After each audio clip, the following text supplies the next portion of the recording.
দলমতের ঊর্ধ্বে উঠে চিলমারী, রৌমারী ও রাজীবপুরের উন্নয়নের ডাক দুইবারের সাবেক সফল উপজেলা চেয়ারম্যান অধ্যাপক মোহাম্মদ রুকনুজ্জামান শাহীন। চিলমারী থেকে নাজমুস সাকিবের পাঠানো প্রতিবেদন।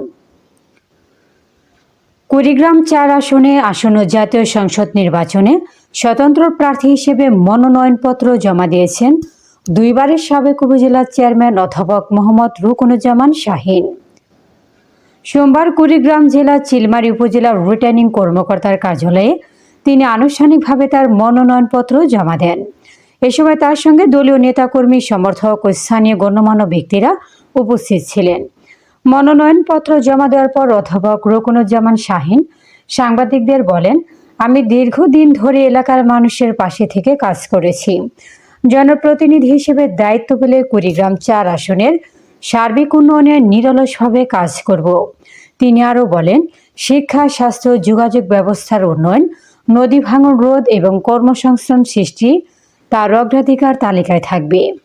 উল্লেখ্য, অধ্যাপক মোহাম্মদ রুকনুজ্জামান শাহীনের আগে দুইবার উপজেলা চেয়ারম্যান হিসেবে দায়িত্ব পালন করেছেন। তার সময়কালে বিভিন্ন উন্নয়নমূলক কর্মকাণ্ড বাস্তবায়নের মাধ্যমে তিনি এলাকাবাসীর মধ্যে পরিচিতি লাভ করেন। জন্য আমি সদা প্রস্তুত থাকব। আপনারা জানেন, যোগাযোগ ব্যবস্থার মাধ্যমে একটা এলাকার উন্নতি হতে পারে। আমরা চিলমারী, রৌমারী এবং রাজীবপুরে রেল যোগাযোগ আমাদের অত্যন্ত নাজুক অবস্থা। চিলমারীতে যদিও রেল যোগাযোগ আছে, দুঃখজনক হলেও সত্য, সে রেলের মাধ্যমে আমাদের এই অঞ্চলের মানুষ কোনোই সুবিধা পায় না। একটা ট্রেন আসে অনেক রাত্রে, গভীর রাত্রে, কখন চলে যায় কেউ জানে না। রেল লাইনের বেহাল দশা। তো এই চিলমারীর এই রেল লাইনকে কিভাবে আমাদের ইন্টারসিটি গাড়িগুলোকে কিভাবে সংযুক্ত করা যায় সে বিষয়ে পদক্ষেপ গ্রহণ করার জন্য আমার মানসিক ইচ্ছা আছে। আপনারা জানেন, রৌমারী এবং রাজীবপুর এবং দাঁতভাঙ্গা পর্যন্ত বিস্তীর্ণ এই এলাকায় রেলপথ নাই। জামালপুর থেকে এসে বন্ধ হয়ে গেছে রেলপথ, আমাদের কুড়িগ্রামের এই অঞ্চলটাতে নাই। আল্লাহ পাক যদি আমাকে নির্বাচিত করে, রাজীবপুর এবং রৌমারীতে রেলপথ কিভাবে স্থাপিত করা যায় এই বিষয়ে পদক্ষেপ গ্রহণ করব।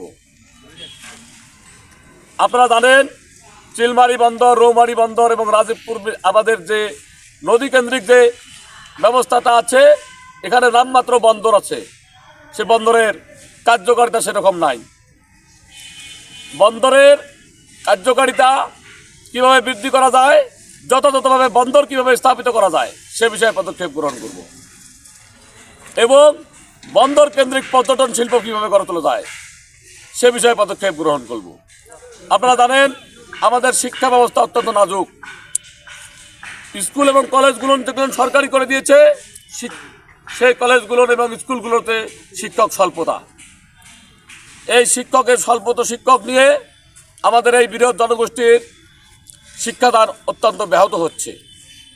সরকারি কলেজগুলোতে বিভিন্ন সাবজেক্টের স্যারদেরকে এখন খুঁজে নাই, মানে তারা রিটায়ারমেন্টে চলে গেছেন, কিন্তু আমাদের স্যারদেরকে এখনও সেখানে সংযুক্ত করা হয়নি, যার জন্য শিক্ষাক্ষেত্রে আমরা অনেকটা পিছিয়ে পড়েছি।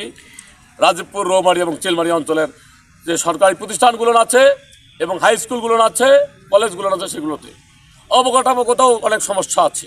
আল্লাহ পাক যদি আমাকে নির্বাচিত করে, জনগণ যদি ভোট দিয়ে আমাকে নির্বাচিত করে, আমি এই শিক্ষা ব্যবস্থাকে কিভাবে আমাদের এই চিলমারী, রৌমারী এবং রাজীবপুরের শিক্ষা ব্যবস্থাকে কীভাবে সামনের দিকে এগিয়ে নিয়ে যাওয়া যায় এই বিষয়ে পদক্ষেপ গ্রহণ করব। আপনারা জানেন, স্বাস্থ্যক্ষেত্র একটা বিশাল একটা বিষয়। আমরা এই অবহেলিত জনপদে আমাদের হাসপাতাল আছে, চিকিৎসক নেই। চিকিৎসক যদি 2-4 জন আছে, অ্যাপারেটাস নেই, যন্ত্রপাতি নেই। সামান্যতম অসুখের জন্য আমাদেরকে রংপুর, ময়মনসিংহ বিভিন্ন জায়গায় যেতে হয়, যেটা আমাদের এই অঞ্চলের দরিদ্র মানুষের জন্য অনেক কষ্টের। আল্লাহ পাক যদি আমাকে নির্বাচিত করে, এই স্বাস্থ্য সেবার প্রতি